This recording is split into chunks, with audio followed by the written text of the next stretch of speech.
All right, kids, here we go. We're going to number 8 now, and we are moving on to an inductee tonight. Have, an incredible life story. Most of our inductees are people that have lived just incredible lives. Mary Webb Nicholson. Her life story was amazing. Not just the first female licensed pilot in the state of North Carolina, but actually knew Amelia Earhart. Presented by Mary Nicholson Walton.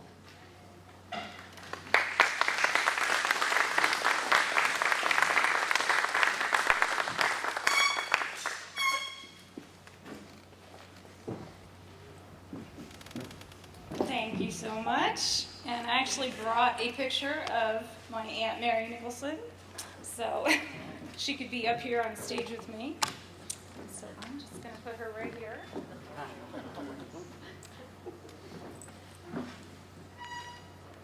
I'm going to open up my notes.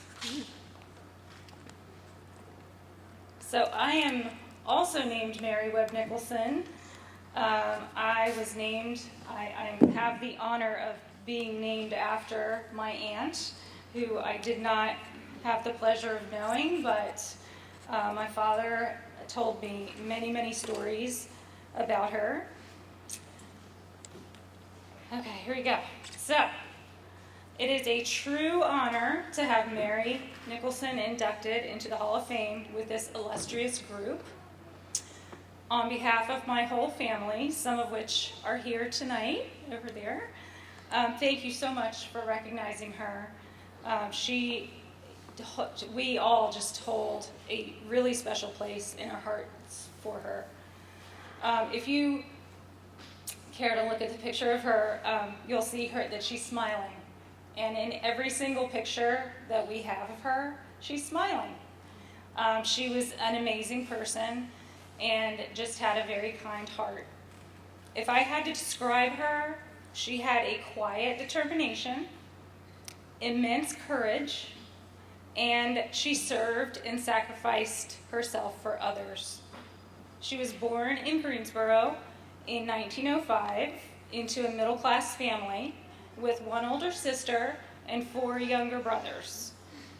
She started out studying music at Guilford College and Women's College, but her passion changed when she took her first airplane ride in 1927. A year later, she was ready to take the leap, quite literally. In her words, "I had no money to begin my flying lessons, and when Raven Rock Flying Service in Ohio, which is where she lived at the time, offered to give me free instruction in return for parachute jumps to advertise for the school, I accepted." So you might be thinking, okay, that's a fair deal, right? But think about what parachutes looked like in 1928, okay? We have a picture of her. She was sitting on a biplane. She's 23 years old. She has her arm up in the air like this, which I love. It's my favorite picture of her. And you can see a sack that's about this tall and about this wide. It's the parachute hanging off of the airplane. Okay? So, no backpack, no ripcord, no tandem instructor to be up there with you. What happened was they'd take off up into the air. She would walk out onto the wing.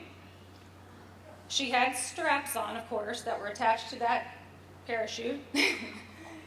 And someone would follow her out on the wing.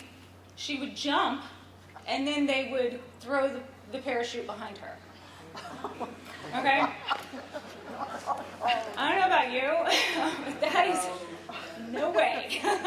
I might be named after her, but I would not ever do that. She had an incredible courage to do that.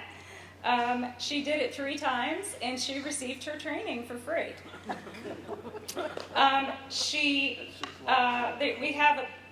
We also have an advertisement that says, about that says, "Hey you, don't fail to see the daredevil girl jump from the wing of an airplane, 2,000 feet in the air." Talk about courage and determination. Later, she returned to Greensboro and worked simply so she could fly.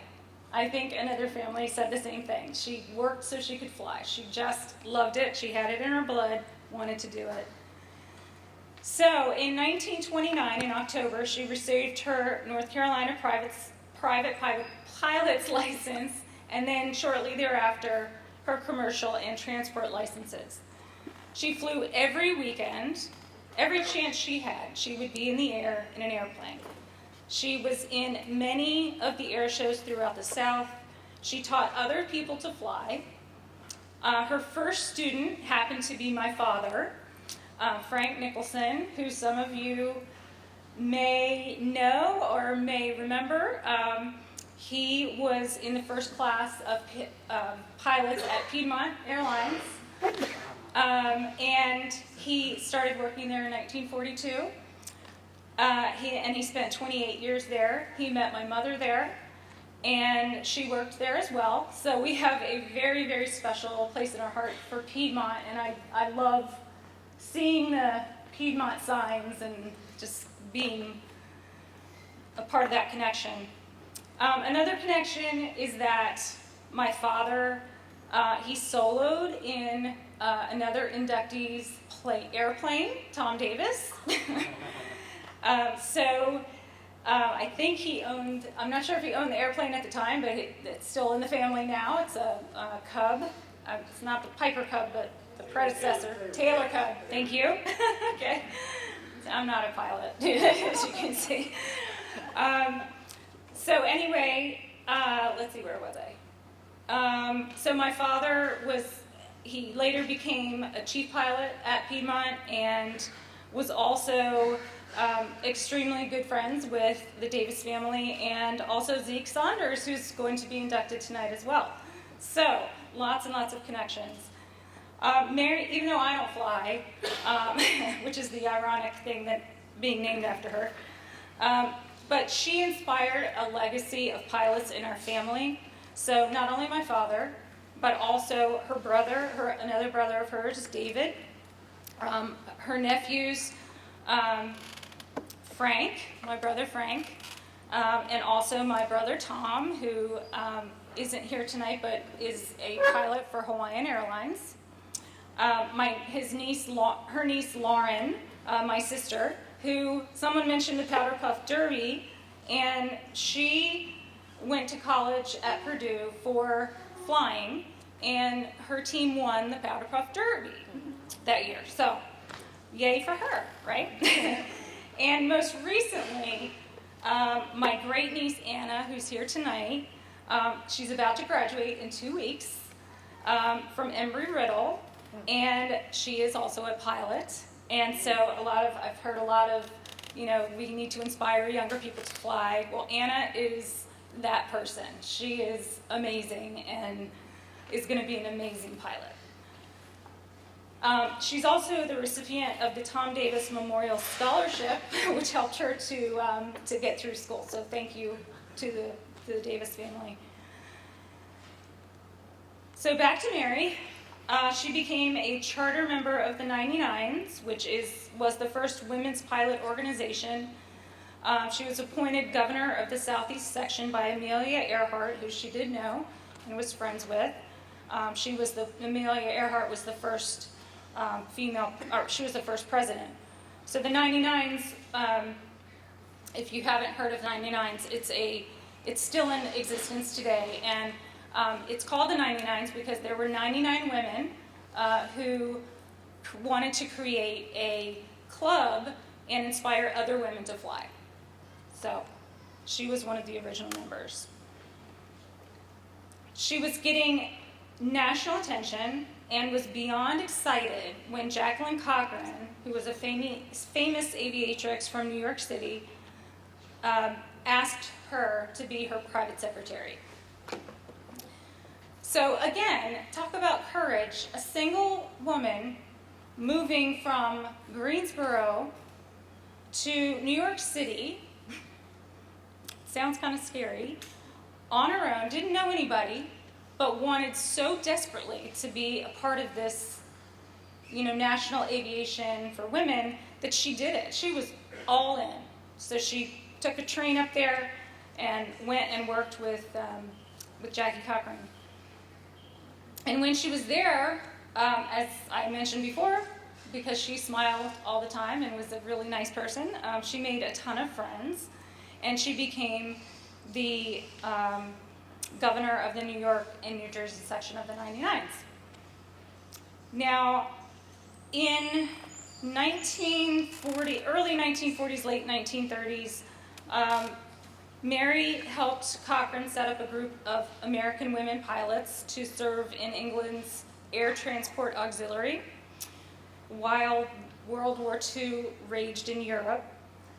So before America entered the war and before the WASPs were formed, the women's air pilots in America were formed, they created this group of women. They recruited this 25 women from America to go over to England and help the British because they were losing so many pilots in the war. And so they asked women from all over the world to come and help them ferry airplanes from the bases to the airfields. So she traveled to England on a fishing boat. When you go to England today, you just hop a flight and go, right? Well, she traveled on a fishing boat. I cannot imagine going in the Atlantic in a fishing boat. And this is not a big fishing boat. It's a small fishing boat. So I was told by one of her comrades that they were pretty much sick the whole time because it was just the seas were awful. But they made it. And when they got to England, the first thing they did was go to this restaurant, and the only thing on the menu was fish and chips. And they were like, "Oh no, I can't do that." Anyway, so once she got there, she flew planes such as Hurricanes, Spitfires, from the factories to the airfields, like I said, usually in really bad weather conditions, and without radios or maps, because, if they did happen to get shot down or get captured, they didn't want, any information to be shared. So, not to mention being shot at when they were up there. On May 22nd, 1943, Mary was ferrying a Miles Master airplane, and it crashed due to mechanical issues.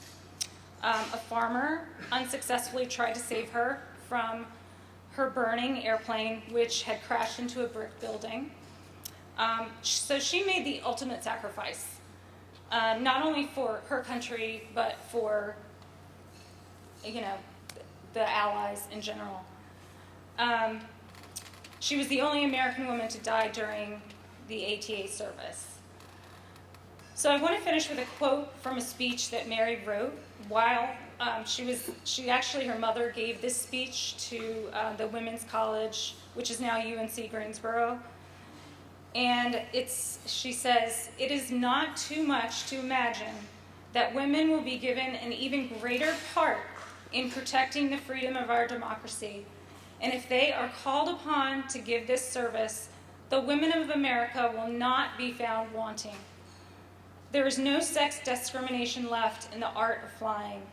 The past record of femininity in blazing sky trails has left no room for argument on the subject. We are in it to stay." So with that, I would like to ask my niece Anna to come up and help me induct Mary, or accept the induction for Mary into the Hall of Fame.